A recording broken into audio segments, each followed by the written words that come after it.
All right, good afternoon, everyone. This is week 2 of the last fiscal quarter. And here pretty much during this program, we focus on American descendants of slavery. My name is Chief Biko. Today we have Chief Alligator as well as Chief Quietwater. We'll go ahead and start with the 12 steps read by Chief Alligator. Okay, American descendants of slavery. 13-week practical program of action for each American descendant of slavery. Step 1, learn about the estate or estates your family originated from. Step 2, who established that estate. Step 3, what nation and confederacy had jurisdiction over that area prior to the European. Step 4, ask all nonprofit organization you attend, what's your position on reparations? Step 5, they either support it or they don't. No support, no money. However, if they support it, then immediately children and adults need weekly classes free of charge about steps 1, 2, and 3. And field trips to ADOS landmarks in that city, county, and state. Step 6, don't support European holidays for the remainder of the 13-week time frame. Step 7, avoid spending money with any small business that doesn't hire your people, gas stations, nail salons, subways, etc. Step 8, all businesses need operating cash, spend money with American Black businesses. Step 9, all other groups rely on our energy and our operating cash to survive. Set the trends of making other groups follow our lead and support our clubs, services, products, and entertainment. Step 10, the United States government is bankrupt. The Federal Reserve prints money, i.e. quantitative easing. It also burns money, i.e. quantitative tightening. The US dollar hasn't been backed by gold since Richard Nixon in 1971, the Gold Standard Act. The government operates off the full faith of its citizens to pay debt and taxes. American descendants of slavery no longer have faith in the US government. This is why financial support will be altered, stopped, and redirected. Step 11, teach your kids 1 hour a day about their history on this land. Have them learn about an American inventor. Have them know about our heroes. They should know the European that conquered the estate you live in. They should know the nation of people prior to European invasion, militarily and culturally.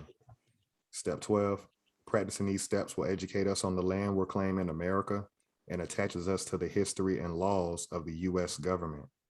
Every estate American descendants of slavery live in should have steps 1, 2, and 3 advertised via social media, radio, and newspaper. This in 13 weeks, 1 fiscal quarter, will bring us together for our common cause. All right, thank you, Chief Alligator. Next, we'll go ahead and have Chief Quietwater read off the inventor for this week. Okay, so the inventor for this week is Charles Orren Bailiff. That's Charles Orren, O-R-R-E-N, last name Bailiff. He invented the shampoo headrest. You guys wouldn't know, but when you go get your hair washed at a beauty salon, when you lay back in the sink, he's the one who invented the sink with the little indenture for your neck. There was not a lot of information about him. He was from Kalamazoo, Michigan. The patent number was 612008. The patent date was October 11th, 1898. And that's all. Excellent one, excellent one. And I think the question that we always like to ask, what percentage of our people actually own that or run that industry? No. No, okay. No, it's primarily ran by the Asian community. Gotcha. Thank you again for that, Chief Quietwater. I'll go ahead and read the quote for this week, and I think it'll be a good segue into what we'll be getting into as far as the first half of the hour. Quote here is quote number 6 from Dr. Woodson. Leadership is usually superimposed for the purpose of directing the course of the ostracized group along the same lines. This was accomplished during the days of slavery by restricting the assembly of Negroes to certain times and places and compelling them to meet in the presence of a stipulated number of the whitest and discreetest men of the community. These supervisors of the conduct of Negroes will prevent them from learning the truth, which might make them unruly or ambitious to become free. And that is quote 6 from Dr. Woodson. And again, I think that's going to be a good segue into what we'll be getting into in the first half. Next, we'll have Chief Alligator read the legal definitions. All right, let me pull these up real quick.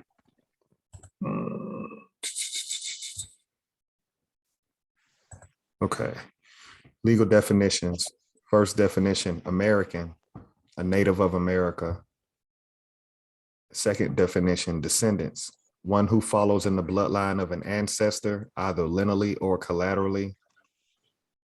Third definition, slavery, a situation in which one person has absolute power over the life, fortune, and liberty of another.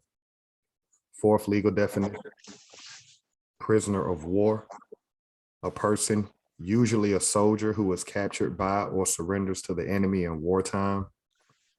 Fifth legal definition, school, any institution at which instruction is given in a particular discipline.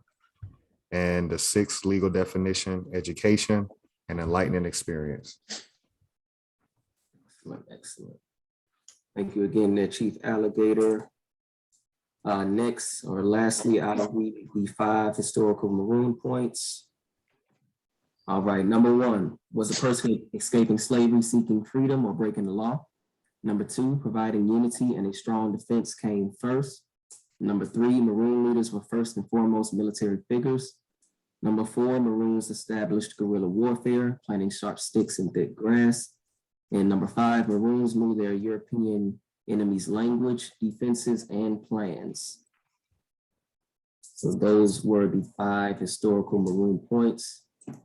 And as we usually do, we'll go ahead and jump into the Constitution just to continue to reiterate that the current quote unquote money is not actual money, it is actual fiat. And we're going to continue to break that down until it works. I'm just going to share my screen. All right. Can everybody see? Yep. It's coming. It's coming.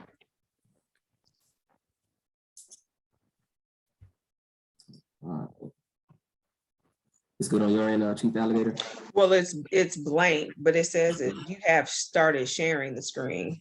Okay, okay. Should y'all give me, y'all let me know once it pops up. I know my thing is running a little slow. No problem.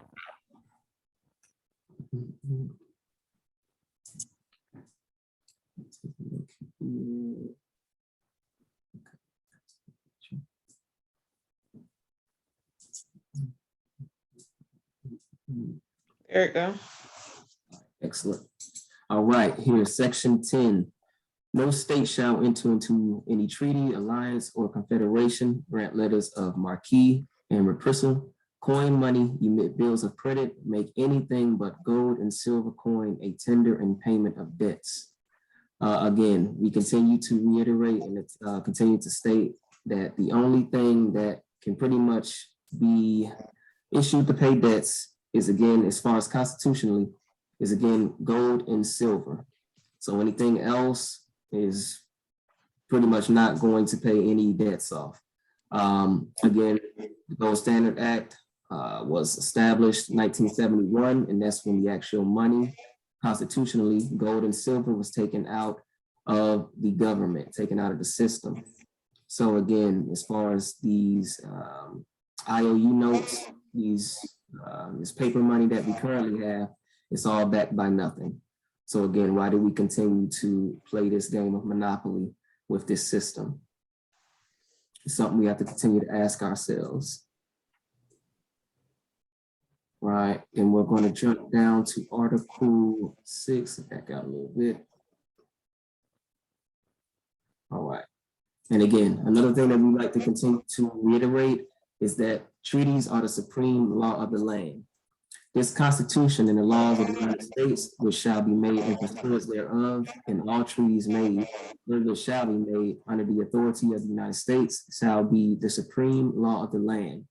And the judges in every state shall be bound thereby, and anything in the Constitution or laws of any state to the contrary, notwithstanding. So again, treaties are the supreme law of the land.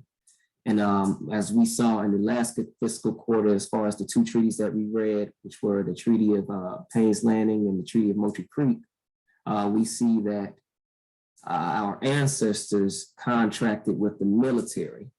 If you go back on those videos, you'll notice that none of the quote unquote we the people who actually came up with the actual Constitution actually signed off on those. So again, that just reestablishes that prisoner of war statement that we continue to make, that we are pretty much under military occupation and that we did contract with their military, which would have made us prisoners underneath that. So again, just to continue to reiterate, the treaties are the supreme law of the land. Go ahead and stop sharing my screen. All right. And pretty much what we wanted to do today is go ahead and address some things internally as far as with our family. This week, it was brought to our attention that Dr. Claude Anderson is in fact an American. What we'll show you right here is a YouTube video of him actually divulging that information, actually knowing that he's Cherokee as well as his Dawes roll numbers. So you might ask, what does that have to do with pretty much our video? But not only that, what does that have to do with the narrative that he's been preaching for so long, as far as the slave narrative out of Africa, powernomics, things of that nature? If we were to understand how powerful that is to reclaim your nationality and knowing that you are Cherokee, you are of this land, what that can do for you, not only mentally, but financially as well, then you'll start to ask questions. Okay, why wasn't this information ever disclosed? Why do you continue to say, oh no, we were slaves, when in fact you have proof that you are indeed an American? So without further ado, I'll go ahead and play the clip for you all just to let you know that we are making this stuff up. We have evidence to back up everything that we are saying.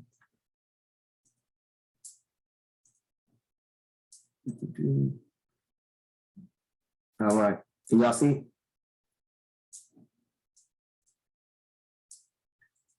Is it viewable on y'all screen, Chief Alligator and Chief Quietwater?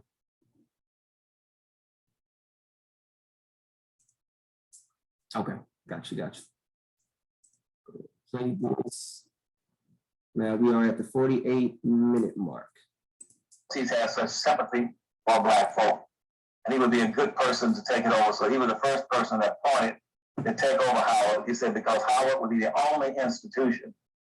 See, all these other schools that you're talking about, they came up there, some white mulattoes and semi-whites.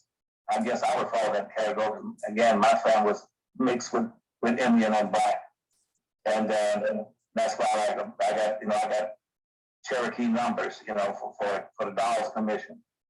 I can give you the numbers 1123, 1124, which means all that. So that means that on the Dawes rolls for the Indians. But I think they're terrible, and I have no interest in them because what they did to Black folk. Slavery could not have existed without Indians' full participation and support. They were the ones who chased Black folk down, got paid money to keep Blacks enslaved. They were the slave traders, the slave owners, and the fought with the South to keep the slavery, maintain slavery. Howard on the other hand. So I'll go ahead and repeat that again, just to let you all hear it again, make sure it sticks that we aren't making this up. He disclosed this information himself. I guess you guys can see it was no question prompted by Dr. Watkins here in regards to his nationality, his status. This was pretty much all voluntary. But immediately after he stated that he was Cherokee, you can see how he immediately kind of bashed his own ancestry, his own ancestors at the same time. We know through the documents that we've read that a lot of our, I guess you could say, ancestors as well had slaves because they had to buy back their family. We saw that in the Yamasee War, they were actually raiding, taking back their own family, things of that nature. And it's not to say that any of the things he said were untrue, that some also just had it for the financial gain as well. But the key here is that he identified himself as having Cherokee American blood. Cherokee American blood. So why hasn't this been something talked about?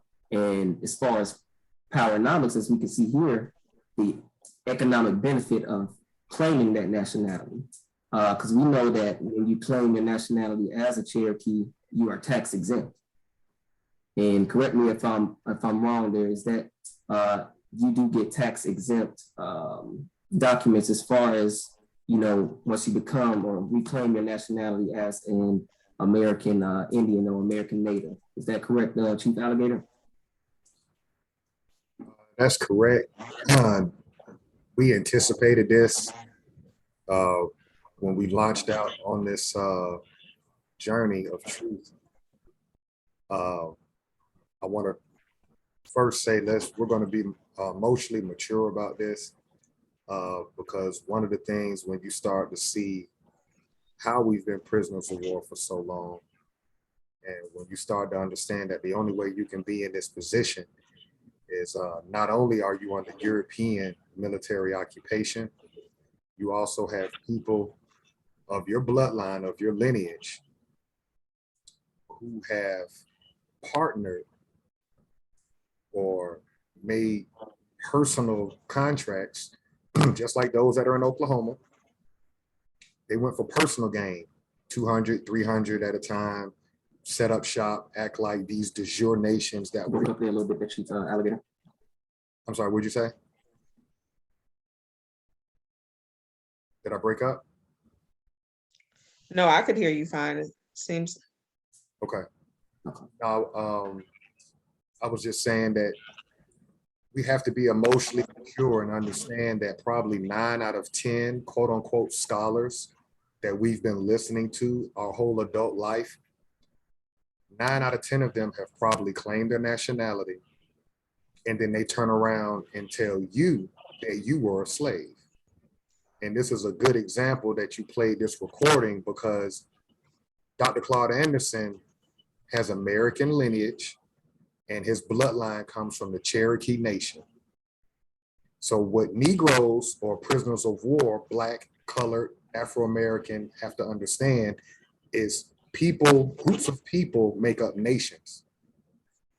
Calling yourself Black means you're nationless. Right. So the question, one of the questions I would have for Dr. Claude Anderson is, why would you write books that we're all slaves when you know that you aren't a slave? Right. That would be my first question. Mm-hmm. Why would you write books and say we all came across the Atlantic when you know in your own personal story that that's not true? So here I see an attempt for him making a confession. I think people are waking up that we're American, and I think he's getting ahead of it. He's going to get in front of it. And so I would ask him out of respect. I have his Black History Reader book. It's a lot of great information in there, but he needs to do a video, or I would suggest that he does a video on how he found out what his Dawes numbers were for his ancestors, because there's a lot of us on this land that can reclaim our nationality. So before you paint this picture that we all was on a boat, now that you've admitted that you're American and the people on this channel know we're American, why don't you come out and do a video with Dr. Boyce on how you can get out of Black status and find out, Right. Are you from West Africa, or are you a prisoner of war and you got denationalized when your family sold you out and went into Oklahoma under the treaties with the military? I'll stop there. You want to build on that? And it seems like what these like you said, these scholars are doing, they're acting as agents like they did, you know, during those war times and during the the migration to the west of the Mississippi, they would bring someone who was basically working both sides of the table. Basically, they knew what the Europeans wanted. However, they were communicating with the natives, telling them another thing for their own gain. So this is no different than what he's doing. And other scholars are doing that know that our narrative is it does not directly link us to Africa. It directly links us to this land. So it's definitely exposing. Maybe he didn't mean to say it. Maybe he didn't think people were listening, but it definitely exposes a lot. For sure. And like you said, I think it was something that was just probably subconscious. As the alligator said, just subconsciously trying to get that off of his heart, off of his mind to kind of confess. But when you have your eye open, your ears open as well, it won't go past you. I know it went over a lot of people's heads exactly what in that minute. But that minute is probably worth more than the rest of the hour-long video. Right. Especially in regards to what he has been teaching us through, economics, powernomics, the power of, nation building, pretty much, establishing your own for yourself.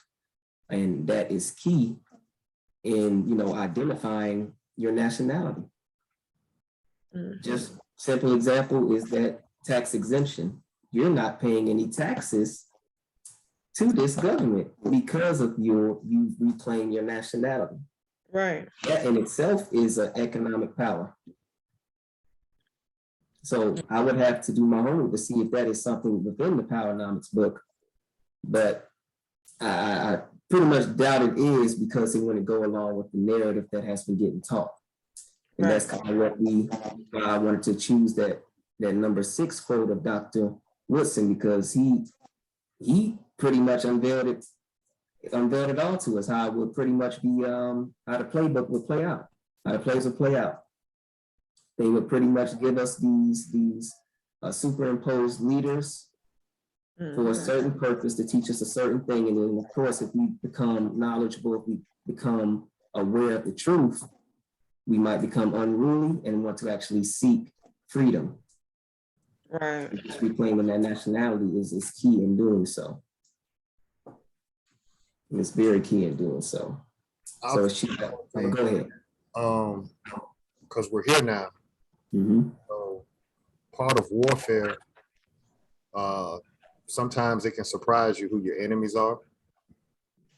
And when they say your enemies are the closest people to you, anytime a preacher, a scholar, or a politician is talking at prisoners of war or quote unquote Black people as if they're not Black, you understand? And again, I have his literature, but if you pay attention to the way Dr. Claude Anderson talks, it's like he talks at Black people as if he's not Black.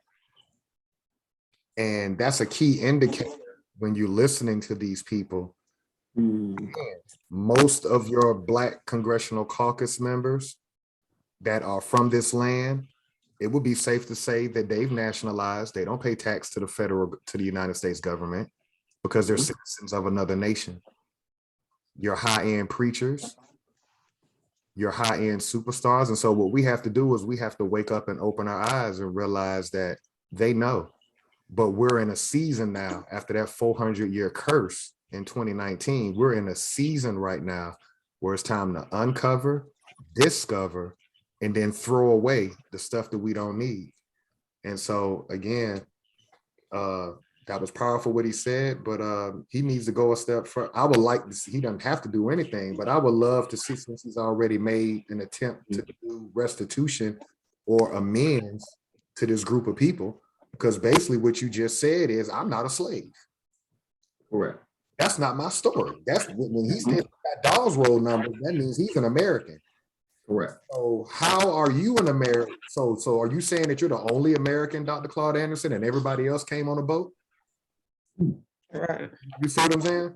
So now the question needs to be, okay, why don't you do a video and walk us through the steps of how we get back to the Dawes roll so we can see for ourselves how many people are actually American versus how many people can't go back or can't find themselves on this Dawes Road or through the Freedmen's Bureau.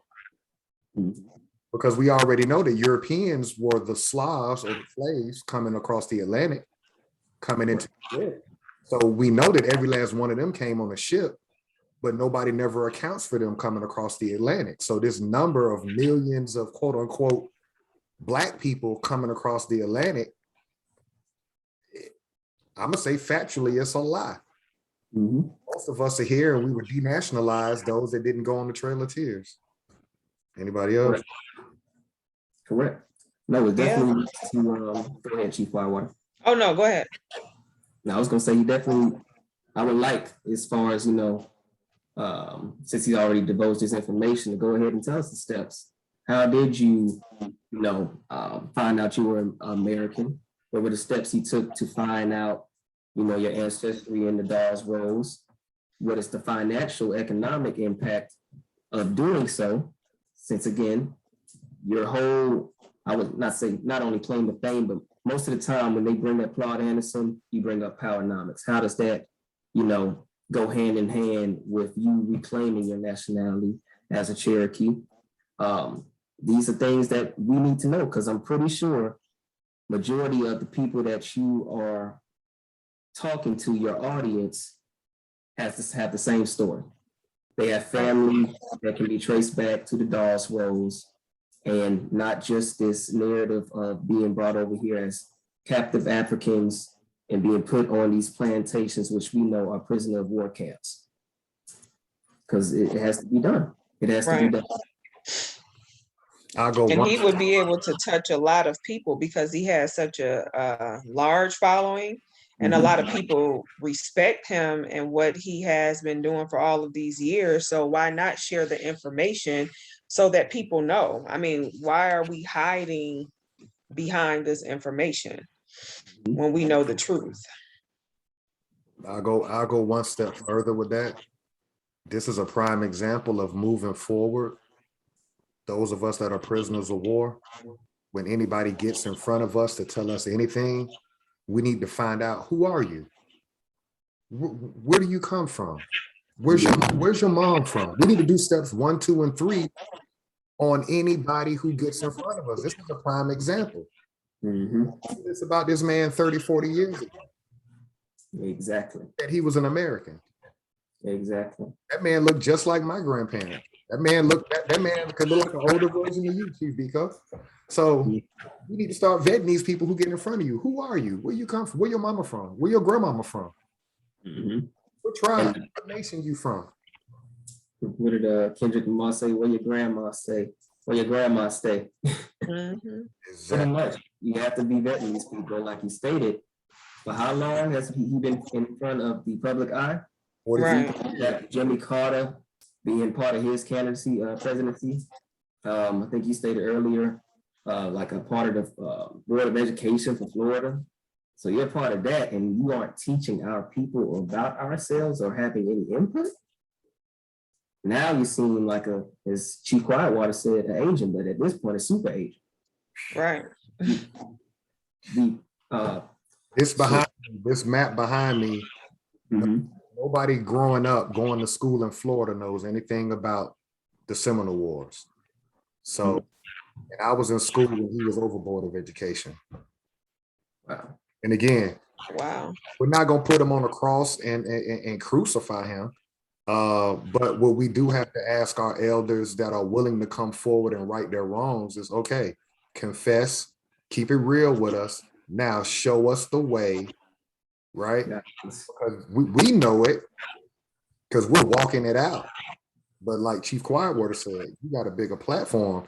So you need to explain to people how they can pull up census records and how they can take that number and take it to the Dawes Roll.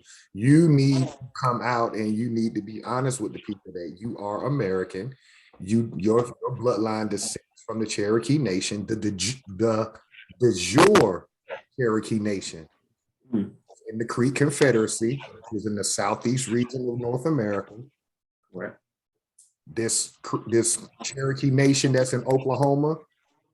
That's not the original Cherokee Nation. That's American history. Deal with it. But yeah, you need to come out and you need to be honest with it. And again, there's going to be a lot of other people who we're going to have our mouths open that in secret claim their nationality, get a tax exempt status, and then turn around and promote something different to the people. Give him a pass right now because he said what he said. Now it just needs to be built upon. We need more detail about the Dawes role. What's your schooling show you, or your education, Dr. Claude Anderson? What is your education about the Dawes role? See, because when you start talking about how you know you're American, now you got to get off the slavery narrative and you got to get into the wars, which is treaties. The idea that the Americans were not fighting is a lie. Right. Thousands of treaties that we can read. We can be reading treaties for the next 30 years. Yeah.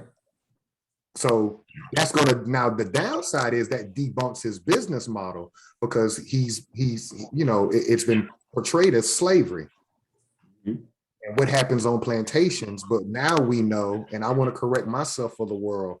I used the word plantation in our first video on July 4th. I stand corrected now. Those were not plantations. Those are prisoners of war camps. Our ancestors were not on plantations. Our ancestors were military occupied. Those were POW camps where our ancestors was picking cotton, tobacco. Let me get my language right as we move forward. No such thing as a plantation. This whole working for free, this was forced by the military. Forced labor. Yeah. Forced labor. And again, as Chief Alligator alluded to, this isn't to crucify Dr. Claude Anderson. He has done a lot for our people, but this is a very important topic that needs to be discussed, especially since he brought it up himself. Right. You know, exactly. I don't think it was any prompted questions asked by Dr. Watkins. I know they usually do a weekly, if not more than that, show together. So now, since you've opened that door, let's go into Pandora's box. Let's see exactly what that means to identify yourself on those Dawes roles, identify yourself as an actual American. And if you are an actual American, then who are these so-called white Americans? Who are they? Because now you're opening up even more doors. So we need to, you know, first clean up house, you know, pretty much what just reading something today, and when we deal with the enemy within, we won't have to worry about the enemy without. So we have to deal with, you know, what's going on within our own community, understand why you haven't divulged this information, and not only you, but others like you who are in these prominent positions haven't divulged their nationality. Why is that? We need to unpack some shit within the community before we start pointing fingers. It's a rabbit hole. Pretty much. You want to jump into, do you want to get a little bit of that treaty going? Yeah, we'll go ahead and get into that. Go ahead and stop sharing my screen. And we are on the Gibson one. Correct. Okay. My alarm just went off, so it's 7:40. So we got a good 15, 20 minutes to build real quick. Okay, perfect. Wanted to touch on that. It's going, man. It's a lot of these scholars out here, bro. What you think, Chief Quietwater, about that? I mean, I'm on board with what you guys are saying. I just think that why keep it a secret?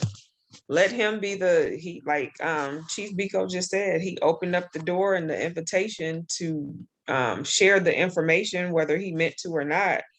Why not teach people? The information is there and is easily attainable, just like we were able to, you know, dibble and dabble, but there may be an easier way for people to get this information. It's not as hard as people think it is. Right. A Treaty of Fort Gibson. Putting that up here. Rabbit hole definitely goes deep.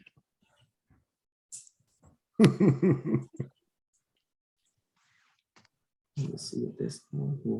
Did we have the actual treaty or was it on that Seminole War Heritage No, Trail? yeah, we have the actual treaty. Okay. Let's see.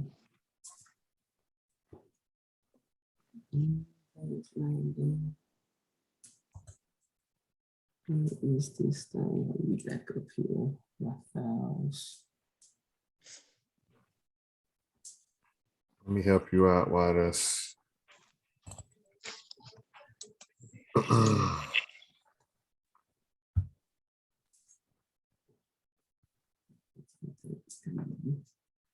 It should be in that very first fiscal quarter emails from earlier this year. Let's see this one.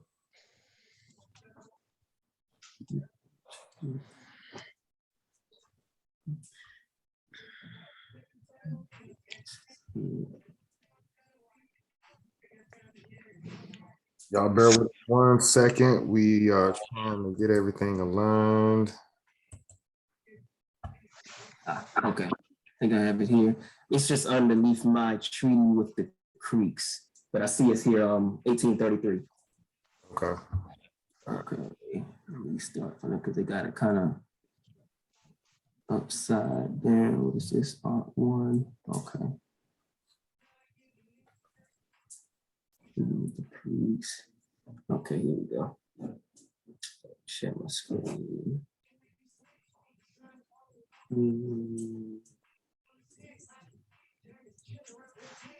All right.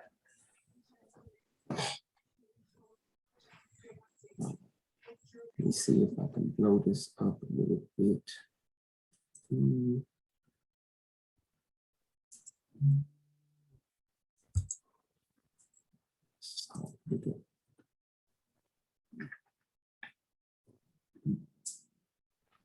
Trying to get it to the beginning. Because it has it here, because in the beginning it kind of starts off right here in the middle, Article 5. Okay. So I think this would be Article 1 starting here. But you want to scroll back up, go up a page, go up one more, right there. That's the beginning of it. Yep. Gotcha. Okay. Let's make it a bit bigger if you can, so people can see. Looks like your zoom is at the bottom based on your magnifying glass. You see the plus and minus sign on your. Stuck. Blocking it with the share thing. Okay, here we go. All right, this is better. Jump back over here. All right, it should be better.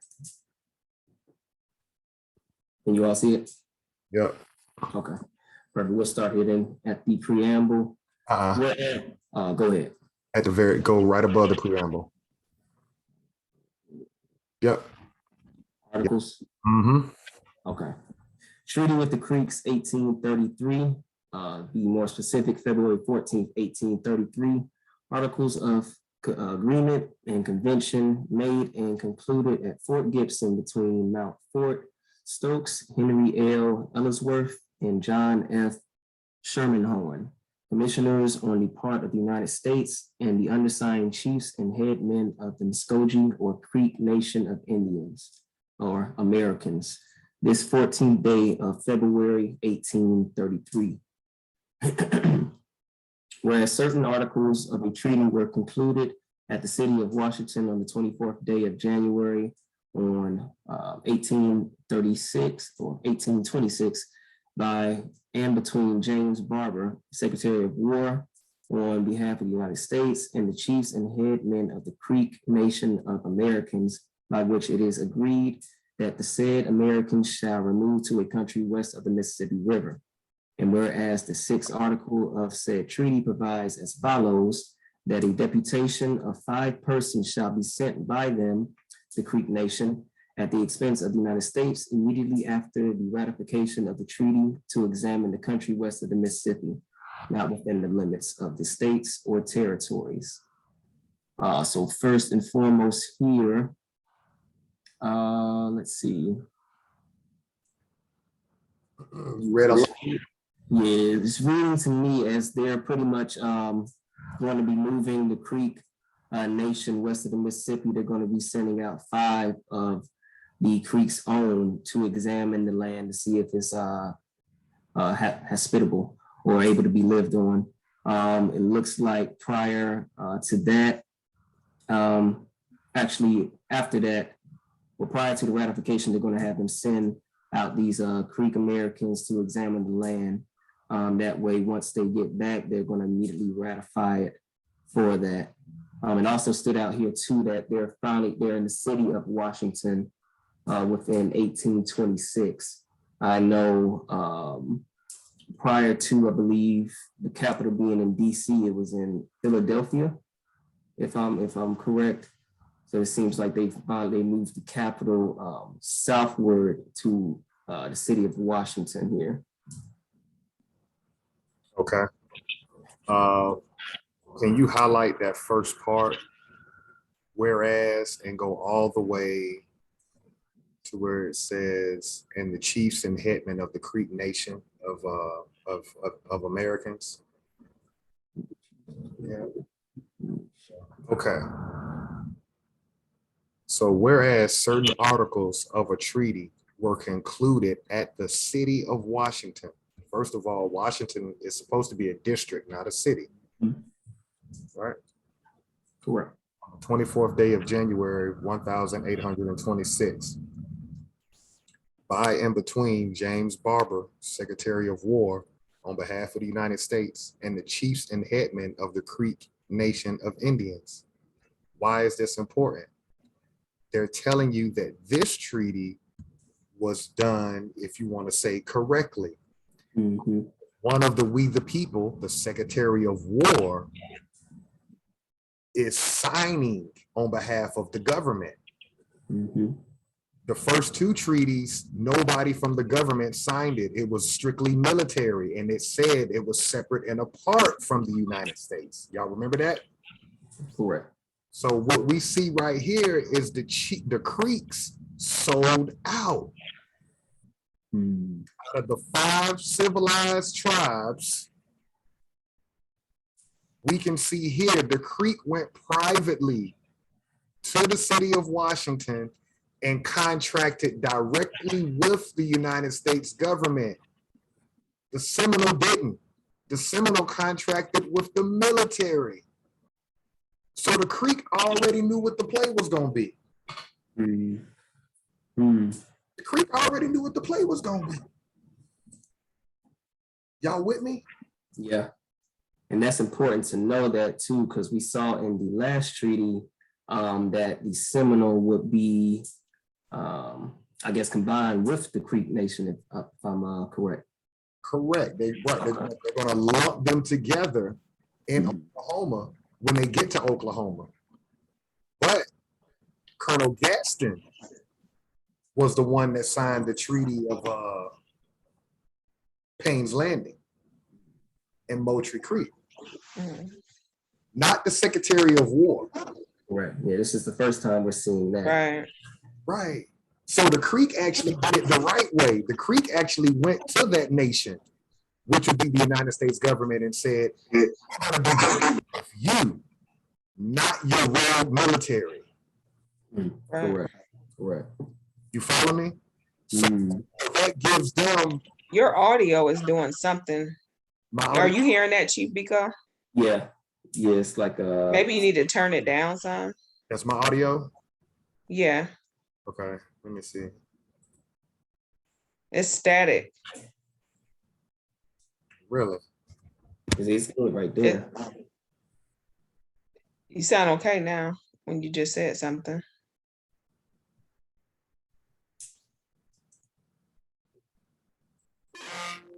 Okay, mic check. How about now? Sounds fine now. Okay.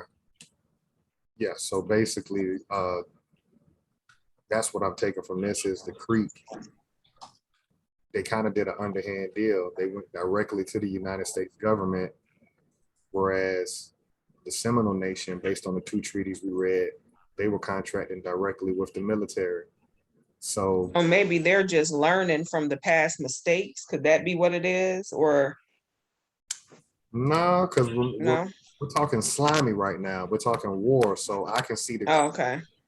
the Creek kind of pulling big brother on everybody when they get out to Oklahoma, because the Creek knows that they got documentation directly from the United States. Right. Oh, okay. Okay. Everybody else, when they're showing their treaty, like, hey, I'm supposed to have this area, he can look at Right. it and say, oh yeah, you got that. What am I trying to say? What you I don't know what y'all generation call fake stuff, but Fugazi. yeah, fugazi. You know, I don't know, you got Colonel signing your treaties. I don't know what you think you got going on. Yeah. Mhm. And I mean, Okay. Okay. But no, that makes a lot of sense, because yeah, that is the first time we're seeing the Secretary of War actually being involved in a treaty. Let me see, where did I stop off here? States, okay. And not possessed by the Choctaws or Cherokees. And the United States agree to purchase for them if the same can conveniently be done upon reasonable terms, wherever they may select a country whose extent shall, in the opinion of the president, be proportioned to their numbers. And if such purchase cannot be thus made, it is then agreed that the selection shall be made where the president may think proper, just reference being had to the wishes of the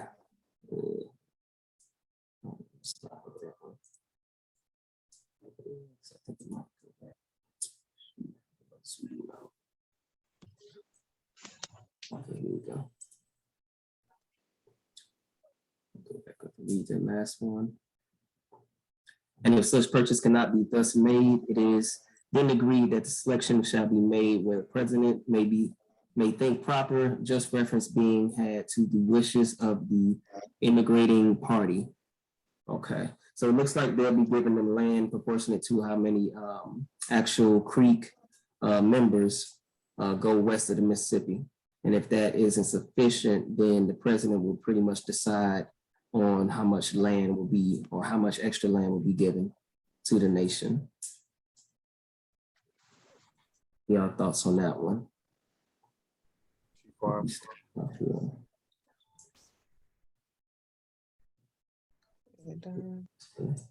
if you highlight that where it says, and the United States agree to purchase for them, and come all the way down to where it says shall be made where the president may think proper. Okay, so this is a whole bunch of nothing, basically, the way I look at it. So, and the United States agree to purchase for them if the same can conveniently be done upon reasonable terms. What are the reasonable Whose term? Right. terms? Yeah, what's your reasonable terms, right? Yeah. Wherever they may select a country whose extent shall, in the opinion of the president, be portioned to their numbers. So wherever you go, it's up to the opinion of the president based on how many of y'all going there, whether or not the United States government gonna purchase that land for you, right? Gotcha. Was giving more power to the government, to the president, basically. Yeah. And if such purchase cannot be thus made, it is then agreed that the selection shall be made where the president may think proper. So you got reasonable terms that you don't know what those reasonable terms are, you know, that the president has, right? Of the United States. Then it's going to be proportional to your numbers. You might be too deep coming from the Creek Confederacy, coming from Alabama. It may be too many of y'all. So then you gotta go where the president deems necessary. Yeah. This was just a horrible, that's what I get from it. It's a whole bunch of nothing. Empty promises, basically. Yeah.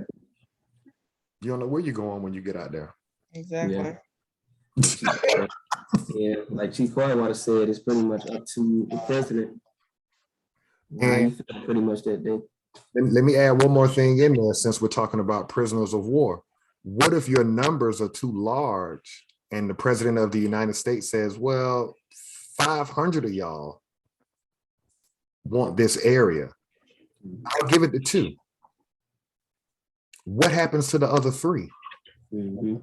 Would they end up going to prisoner of war concentration camps? Right. Yeah. Right, because we're not using the word plantation no more, because these weren't plantations. These were prisoner of war camps. What's the word I'm looking for? Concentration camp. These were concentration. Yeah. Yeah, you got your living quarters and all of that, but I'm gonna throw a movie reference in here, even though I don't like to use movie reference, but it's like the movie Life with the gun range, the gun line, boss. Yeah, when you a prisoner of war, you got the gun line. You can only go so far before they shoot you and kill you, right? Right. Yeah.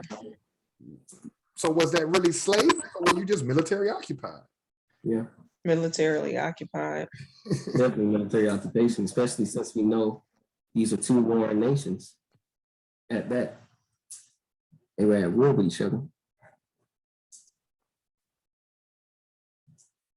All right, let's see, begin here. And whereas the Creek Americans, aforesaid, did send 5 persons as delegates to explore the country pointed out to them by their treaty, which delegates selected a country west of the territory of Arkansas, lying and being along in between the Verdigris, Arkansas, and Canadian rivers, and to the country thus selected a party of the Creek Americans immigrated the following year. And whereas certain articles of treaty or convention were concluded at the city of Washington on the 6th day of May, 1828, by and then James Barber, Secretary of War on behalf of the United States. So again, it's again that Secretary of the United States just pretty much establishing it as a valid treaty, unlike the other 2 that we read. And it also seems here that they are pretty much marking out their territory, again, marking out that concentration camp that they'll be moving to. Let's see here. The following year. And we can, just to throw in, we can clearly see how the Civil War is going to start, because you got the United States government making treaties, and then you got the military making its own treaties. So they're both simultaneously claiming land. So it's had nothing to do with freeing prisoners of war. Wow. Yeah, that Civil War had nothing to do with freeing prisoners of war. This was a rogue military going into fake treaty. Right, right. The people. So here we go. There is no law. Why is there no law? Because your military wasn't government. So then, now I don't want to get too far ahead of ourselves, but when we go through the Civil War, how can the United States government then turn around and claim all land that the military had went into treaty with nations with? No, those weren't valid treaties. This whole thing is a lie. Y'all with me? That makes sense. Yeah, it makes sense. Perfect They have sense. 2 different parties creating treaties with the same group, pretty much. Right. So they were basically fighting among themselves. Fighting for those rights. I wouldn't say they were fighting amongst themselves. I was now you're dealing with people who are from Europe that are claiming to be American. You're dealing with liars. That was a part of the play the whole time. Whoever conquers it first, it's still all the same thing. Got you. Make it seem like we're fighting amongst ourselves, but okay, hey, we both win because we occupying foreign land. Right. You think that we were fighting amongst ourselves. In reality, we just captured the whole landmass. Wow. Yeah. Very clever. Which is why at the end of the Civil War, there is no treaty at the end of that war. And none of the military officers were killed for treason. It lets you know it's almost like picking you up, Chief Deco, on your payday And like, you straight? You got paid today? You like, yeah. And then we like, okay, we gonna hang out today. And mysteriously we get to a gas station and you get robbed. Mm. Like, what happened, man? Dang, what? That's kind of what European is doing us. It's like, oh yeah, we had a civil war, and it was really it was a plan the whole time. Right. Damn. Wow. That makes sense though. If y'all see something different, let me know. But that's what I'm seeing. Is this because this? Y'all tell me what that's what I see. I mean, yeah, pretty much that's what it is now that you've kind of made it a little bit more clearer to me. But yeah, they had it planned from the beginning. And like you said, at the end of the day, both sides would win because they are claiming land that's not there. So the end goal, they had a common end goal, basically. Correct. No, I agree with that one. I have to agree with that. Yeah. Let's see. Off to the United States. All right. And certain chiefs and headmen of the Cherokee Nation of Americans, by the second article of which convention a country was assigned to the Cherokee Americans aforesaid, including within its boundaries some of the lands previously selected and claimed by the Creek Americans under their treaty aforesaid. And whereas the President of the Senate of the United States, the President and the Senate of the United States, for the purpose of protecting the rights secured to the Creek Americans by their treaty stipulations and with a view to prevent collision and misunderstanding between the two nations, ratified and confirmed Cherokee Treaty on the 28th day of May 1828 with the following proviso. But prior to that, Yeah, we're reading a lot. kind of seems like they were pitting the two nations against each other as far as the Cherokee Nation as well as the Creek. Again, as we just mentioned, they were pretty much going into business with both of them in regard and giving them the same land, the same territory. But it seems like they actually ratified, or one was actually legit because we have we the people, which is the Senate and the President actually ratifying the Cherokee's treaty. So that kind of just goes back to what we were saying as far as us going into treaties with the military.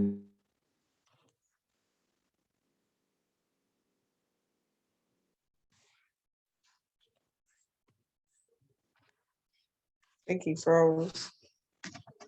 Valid according to the Constitution or their Constitution, because no, this ain't my internet connection. Did you get that, Chief Alligator? Correct.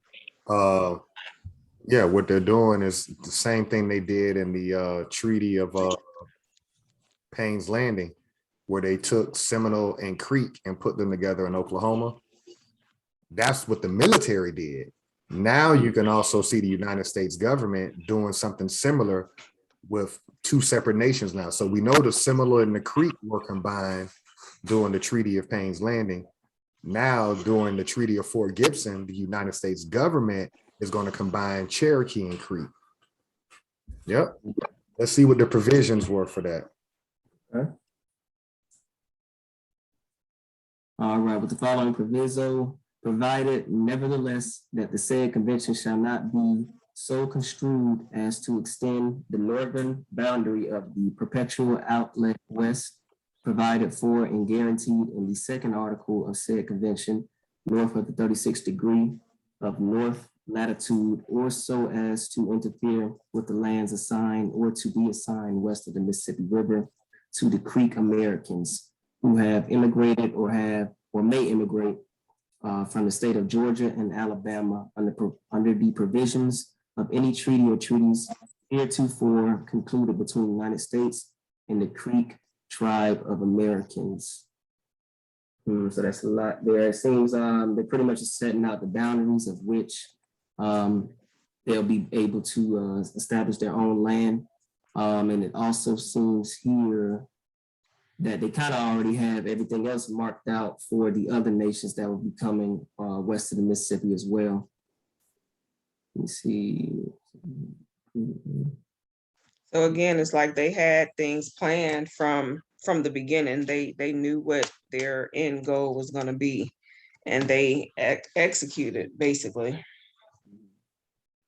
Correct, correct. It seems like to me still like that point of the treaties signed with the military was just to pretty much round them up. Because I believe they even kind of let them have like certain areas of land, or said they would have certain areas of land, but it seems like the United States is superseding those and just saying like, no, you'll have this designated area. And pretty much the other area is already claimed for because we have everything marked off how we want to. Right. So now we can tie Dr. Claude Anderson back in right here. Based on this treaty, we know that Americans were specifically coming out of what? Georgia and Alabama. Right? We already know that with the Trail of Tears, that they were sending everybody in the Creek Confederacy, which is southeast region of North America, they were sending them into Oklahoma. This just further confirms that everybody who's ancestor or our lineage, everybody on this channel, our lineage goes back to the Creek Confederacy. So because we're prisoners of war, we're on the outside of these 5 civilized tribes and the United States government. Because we're on the outside looking in, we could care less about their infighting. One of the things I've heard recently is the people in Oklahoma, they claim to be the real nations, right? Of the Seminole, Choctaw, Creek, Cherokee, right? That's their claim to fame. They act as if, oh yeah, everything in Oklahoma, this is the original.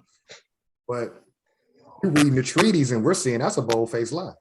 Right. Those nations were in the Creek Confederacy. Right. So it's almost like a battle royal.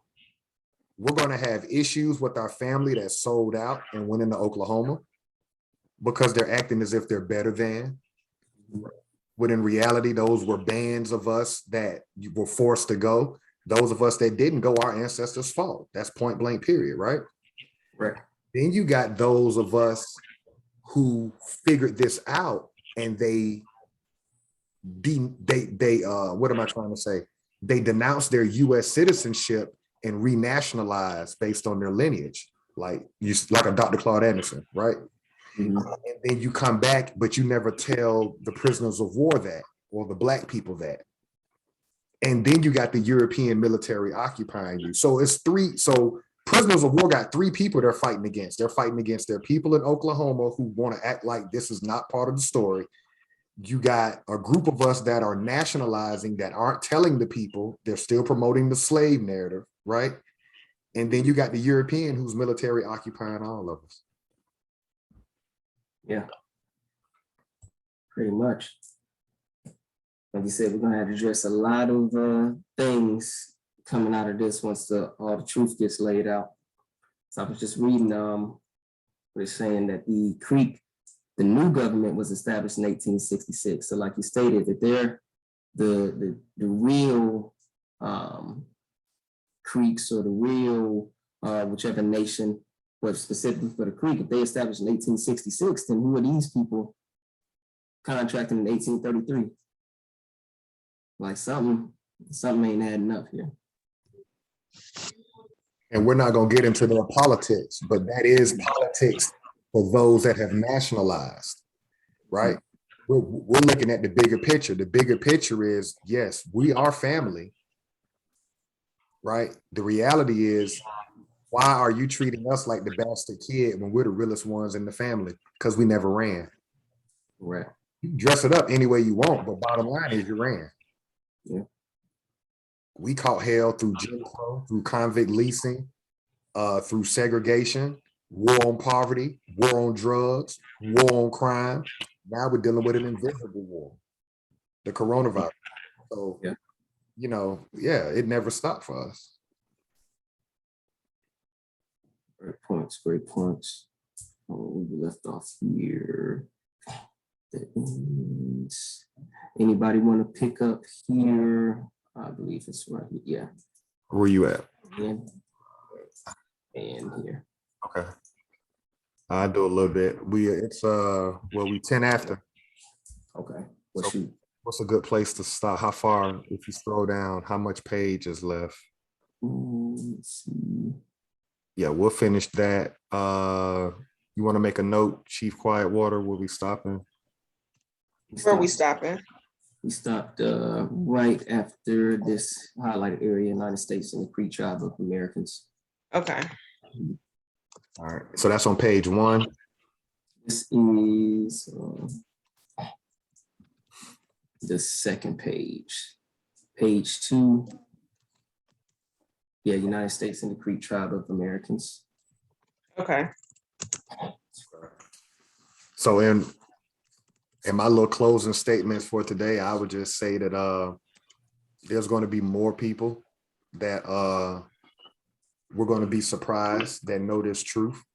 We already know the people in Oklahoma, up under the 5 civilized tribes. We know that, you know, you benefit from still having the language, still having the culture, but there's also prisoners of war who have found out this information, and it could just be through your family. Families organized and you have family reunions. You could have grown up always knowing this. Kudos to you, right? But shame on anybody who know this information and you promoted religion or you promoted slavery, right? And you did not open the people's eyes and their minds to understand that you are the descendants of those people that created all these inventions that the world benefits off of. That would be where I am right now, is to make me think that I come from somewhere else and walk away from all these industries that we created. It's embarrassing. It's blasphemy. And for those that want to act like we're not family that are west of the Mississippi River, what percentage of income are you generating from the inventions and the industries that are American lineage? Right. Yeah, and I think that it's important for these agents or scholars, leaders, whatever you want to call them, to just be honest with people so that we can just get a grasp of this on a mass level and start making some kind of change, basically. Correct. Correct. No, I'm in alignment with each of you. Definitely about time that, you know, we start holding the feet to the fire as well as a people. Like, what, got to disclose all this information for us to, you know, make the correct choice. You know, if you're benefiting financially from, you know, the propaganda of this slave narrative, when you know in fact yourself that your family didn't come from that, or this from African slave narrative, then shame on you. You got to be dealt with, man. And the only way to actually deal with it is actually confessing, you know, your wrongs, and then showing a way out of it as well. Yeah. Like you said, we can't just be emotional because we won't get anywhere with that. You ain't this, you ain't that. Okay, you did it. Now tell us how you did it, how we can get up out of here. The information that you've been hiding, that's going to benefit us all, because that's what we need. We've already been caught up in too much of the emotion hoo-ha for generations already. So it's time to just get answers and deal with it as we go. Just one side note, if we can all share something in closing on this. This weekend makes 6 years since Mike Brown, second Million Man March in DC. And I happened to be there for that second Million Man March. And Farrakhan said something that weekend. And what he said was, go back to your respective homes and tell everybody, this was 6 years ago, do not spend money on European holidays. And he gave a list of all the companies that was raising money for these officers as they were killing our kids. And he said, stop spending money with them. Here we are 6 years later, and we still spend money with those major corporations that are funding these cops' supposed criminal trial. So if there's no criminal trial, they just walk off with the bag. But here we are 6 years later, after George Floyd, after 2020, And Congress just threw the George Floyd Act in the trash can 2 weeks ago, and nobody talks about it. It didn't go viral. You don't hear any of your preachers. Everybody who was outside last year generating income off of George Floyd, Breonna Taylor's death, Ahmaud Arbery death, Black Lives Matter, all these nonprofit organizations, all these preachers, Tamika Mallory, all these, they're not leaders, they're just puppets. Why are they not out now in full throttle? This is unacceptable. We're not. Exactly. All of that did not happen last year in vain. Correct. You got 20-year-olds right now that will probably never get a federal job because they got federal charges because they were out there protesting. You're not representing them free of charge. You're not bailing people out. You're not paying hospital bills. So what do y'all want to say on that? Here we are 6 years this weekend since Mike Brown in the second Million Man March. And Congress just recently put George Floyd on that. And everything we saw last year, you've got nothing in return. What do y'all want to say on that? I mean, to me, it's just status quo, what's been going on again. And I think it just goes back to the point that we all have to come up with the plan, stick to it, and see it through to the end. And that's where our issues lie. We have no plan, and we're depending on these agents and these non-leaders to try to get us there, but we don't have a good foundation at this point to get to a level where we can all collectively work towards the end goal. Just like we just read, they had a collective, they had a common goal. They were both doing their things, on two different sides of the table, but their end goal was to claim somebody else's land, and that's exactly what they did. And we need to get on the same page to do that for our people. I have to agree. I think this goes back to what we were just saying. People got to have their feet held to the fire. It starts with our folks. Like you stated, all the people that you just mentioned, the Black Lives Matter supposed to represent us. These different organizational groups, Urban League, different things of that nature. You don't hear anything about people being up in arms about the George Floyd Act being thrown out. Like it was news here one day, gone the next. I don't even think it had a week long of a newsworthy headline. And it should have been as equal amount of outrage and all of that as it was. That's what we were marching for and protesting for back then. That's exactly what we were trying to get, some type of change. And that's just a slap in the face that literally they signed that away and nothing else is said about it. And the damn thing from it. And then, like you said, our supposed leaders and representatives are quiet. Right. It's like, damn, y'all really are the enemy. Y'all are the worst ones. You want to act like you with us in the first place and turn around and be quiet as fuck. Like, don't even come out in the first place. Just sit your ass down. That way we can put the real people that's going to be doing work in position to do some work. Because you got all this, meet up here with the Black Lives Matter, meet up here, we going to protest. But then when it's time to actually say, oh no, we need that bill back on here. Nah, ain't no throwing it out. We're going to be here every goddamn day until y'all sign this. It's nothing like that. It's nothing like that. So it's like, what was y'all agenda? We know what it was, financial gain. Let's get as much backing as we can, get our stuff out of our pockets. We don't really give a damn about these families. And we're going to go about our day, duck off like we've been doing for the past, 50 years. So again, we got to hold these feet to the fire. And then it starts with, us. We got to hold them accountable. Nobody else is. It's a sick game, what you just said. If you go biblical, the shepherd leads the sheep. The shepherd are your fake activists, your fake political leaders, your fake clergy leaders. When the natives get restless, they put them out in front of us. They extract the energy by getting you to march protests. Any proceeds that come in go through their nonprofit entity, which is tax-free. And so they capitalize off of prisoners of war being done a certain type of way, and they expect you to be childlike in your mentality, and they feel like if they don't put it in your face, you won't remember what happened. You know what I'm saying? It's like a child, right? Yeah. Child don't see candy, he don't want candy. So they feel like as long as we don't put in their face that the George Floyd Act was thrown in the trash can, they forget that everything that happened last year, you got nothing for it. Exactly. Nothing.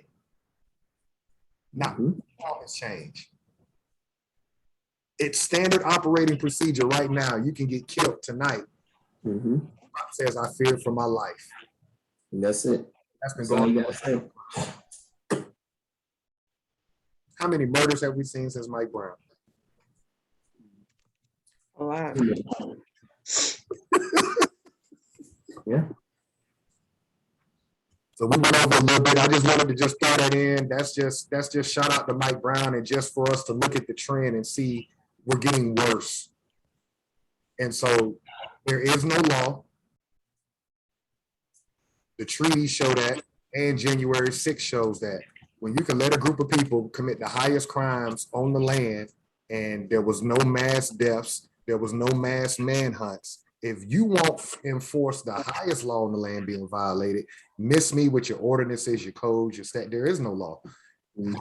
Realize there is no law, and then they threw out the George Floyd Act. So this is operating procedure for a cop to fear for his life and shoot you on video with a body cam on, and nothing happens. So I don't know how long it's going to take for us to get there, but there is no law.